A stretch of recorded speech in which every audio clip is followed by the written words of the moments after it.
Hammaga assalomu alaykum. Tanishtirib o'tsangiz o'zingizni. Men ismim G'ulom, familiyam Zoirov. Operatsiya qachon bo'lgan aka? Operatsiya 2024-yil 25-iyul kuni bo'lgan. Nasib bo'lsa mana 1,5 yilcha bo'lib qoldi. Ko'rinishingiz juda ham zo'r. Ko'rinish yaxshi lekin. Siz shunda patsient bo'lgansiz, to'g'rimi? Yo'q, patsient. Patsient, ha. Yaxshi aka.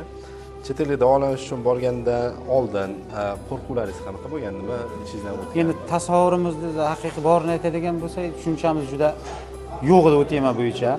Chunki chor atrofdan birondan eshitmagandik ham, kimdir borib operatsiya bo'lib qaytganlarni bilmasdik. O'sha bir ikkita o'sha Shinon Meddan Gulnor opa bilan, Ulkor opa bilan bosh salom alaykum bo'ldikda, ularning fikri bilan tavakkal qilib bordik. Biz kutmagandan-da boshqacharoq.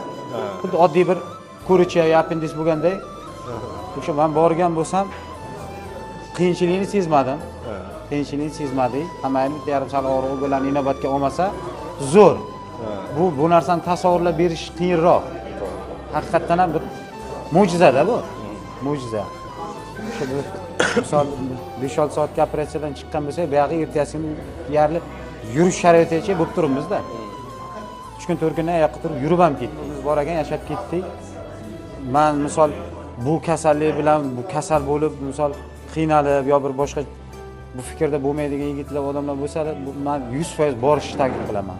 100% kafolatlangan desam ham bo'ladi. 100% kafolatlangan desam ham bo'ladi. Misol mana yon chor atrof, yon qo'shnimiz ko'rib, hamma hayratda-da misol. Biz o'sha boradigan holatga yiqilib tamom bo'lgan qolgan vaziyatga mana shu holatga kelib ketdik. Mo'jizalardan biri. Davolanish jarayonida sizga eng ko'p kuch bergan narsa nima? Motivatsiya nima berdi sizga davolanayotganingizda? Motivatsiya endi o'zimizga birinchidan ishonch bo'ldi. Yonimizga misol donorimiz tog'dek polvon yigitni olib boruvdik. O'sha yerga birga bo'lgan o'zimiz tilda aytganda qo'shnilar, xonadoshlar kirib chiqib qanday zo'r deydi. Hech kim misol u yomon ekan degan tushunchani bermayapti-da. Yonimizda xonadoshlar, mana shular vrachlarni 97% garantiya beryapti. Bunday bo'lgandan keyin ishonch yanada ortadi-da. O'zimizga bo'lgan ishonch yanada ortadi. Bu yerdan biz motivatsiyani olib ketganmiz. Men endi birinchi borishimga sababchi bo'lgan Gulnor opa, tanisangiz kerak opamiz. 100% boring, ko'rasiz. Mana natijasi. Sizga qilgan kichik lekin o'zi kichik ko'rinishi mumkin bo'lgan, lekin katta narsalardan nima? Bizning Shinon kompaniyasi. Buni ta'riflab bo'lmaydi. Bu katta bolg'a bizlar uchun. Sen misol hech kim emas-ku, to'g'rimi? Hech kim emas, yo bolasi emas, yo qarindoshi emas. Shular malades umridan baraka topishsin. Xuddi bolasidan qaraganda yilida misol oyiga telefon ham qilib turadi. Shinon Med misol o'sha filialni o'sha poytaxtda turgan hol ahvolimizni so'rab turibdi. Oyma-oy analizlarni topshirib, analizimiz javobini aytib turibdi. Mana yaqinda tadbir qilib berdi, poytaxtga borib, tadbirga borib keldik. Misol xarajatsiz bunday borib misol. Mana bu tadbir, yana nima deyish mumkin? Qoyil, qasam bu qarz uzolmaymiz bu kompaniyadan.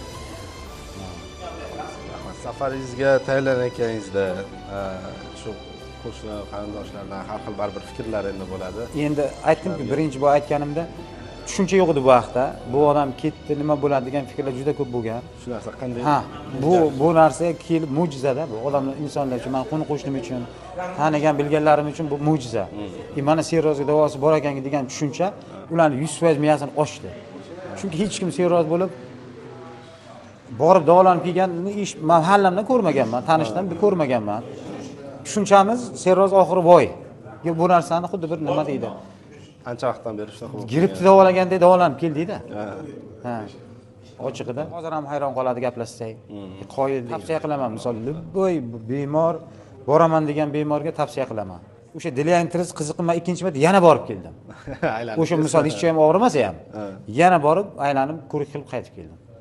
Xohlasa bunaqalardan ko'p bo'ladi.